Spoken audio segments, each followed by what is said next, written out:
Important messages ہیں اس کے اندر. تو ہم سٹارٹ کرتے ہیں. اے نبی صلی اللہ علیہ وسلم کہہ دو کہ اے میرے بندو جنہوں نے اللہ کی رحمت اے میرے بندو جنہوں نے گناہ کیے ہیں اللہ کی رحمت سے مایوس نہ ہو جاؤ.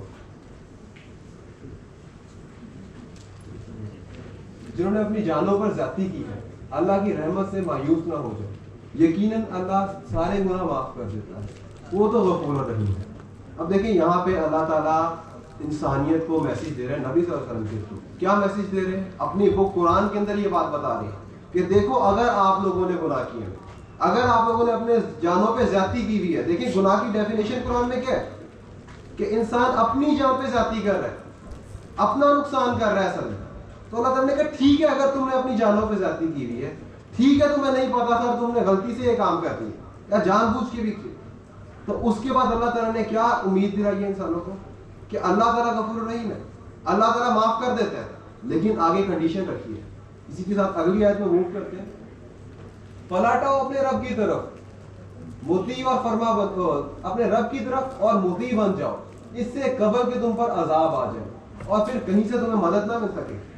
اللہ تعالیٰ نے کہا کہ اللہ تعالیٰ غفور الرحیم ہے, لیکن اللہ تعالیٰ نے کہا کہ انسانوں سے اللہ کی یہ ڈیمانڈ ہے کہ وہ اللہ کی طرف واپس پلٹ ہے. اگر انسان گناہوں میں ڈوبا ہے, اگر انسان گناہ کر رہا ہے, ٹھیک ہے وہ الٹریٹ تھا, اس کو نہیں پتا تھا ان چیزوں کا یا پھر اس کو ریئلائزیشن نہیں ہوئی تھی, تو جیسی اس کی طرف ہدایت آئی ہے, جیسی اس کو ریئلائزیشن ہوئی ہے چیزوں کی, تو اس سے اللہ تعالیٰ کی ڈیمانڈ کیا کہ واپس پلٹ. اللہ تعالیٰ سارا کچھ معاف کر دے گا. کہیں ایسا نہ ہو کہ بندہ اس زوم میں بیٹھا رہے, اس ٹینشن میں بیٹھا رہے کہ کہیں میرے پرانے گناہ معاف ہوتے ہیں کہ نہیں ہوتے, میرے پرانے گناہوں کو اللہ تعالیٰ معاف کرے گا یا نہیں کرے گا. تو اللہ تعالیٰ امید دلا رہے ہیں. ایون سورہ فرقان کے اندر آیت ہے, سورہ فرقان میں اللہ تعالیٰ نے کہا ہے کہ اگر کوئی بندہ شرک سے بھی توبہ کرتا ہے, سب سے بڑا گناہ ہے شرک. اللہ تعالیٰ نے کہا کہ شرک کی معافی نہیں ہے قیامت والے دن, باقی اللہ تعالیٰ جس گناہ کو چاہے گا معاف کر دے گا.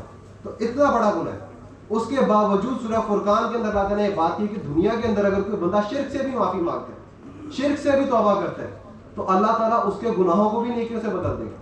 صرف معاف کرنا نہیں, اللہ تعالیٰ نے کہا میں ان کے گناہوں کو نیکیوں سے بدل دوں گا. تو دیکھیں کتنی بڑی اللہ تعالیٰ کی طرف سے ہمارے لیے بلیسنگ ہے کہ ہمارے پاس واپس آنے کا راستہ موجود ہے. شیطان ہمیں یہ دلاتا ہے, یہ شیطان ہمیں وسوسے دلاتا ہے, ہمیں یہ کہتا ہے کہ یار نہیں تو بڑا گناہ گار ہو گیا, تو نے ایک لمٹ کراس کر لیا, تو واپس نہیں آ سکتا. تو اسلام میں ایسی کوئی راک باٹم نہیں ہے کہ جس کے بعد آپ واپس لفٹ نہیں ہو سکتے. کوئی ایسی چیز نہیں ہے.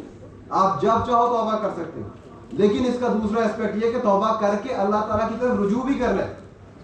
صرف یہ نہیں کہہ دینا منہ سے کہ ٹھیک ہے میں نے توبہ کر لی, یا یہ جو ایک کہتے ہیں کہ ہم رات کو توبہ کریں گے صبح گناہ کرتے رہیں گے وہی, اور نہ دل میں اس بات کا دکھ ہوگا کہ میں نے گناہ کیے ہیں. تو یہ جو اپنے آپ کو جھوٹی تسلی دینا, یہ اس کے اندر نہیں کرتا. اللہ تعالیٰ نے کہا پلٹاؤ واپس اللہ تعالیٰ کی طرف.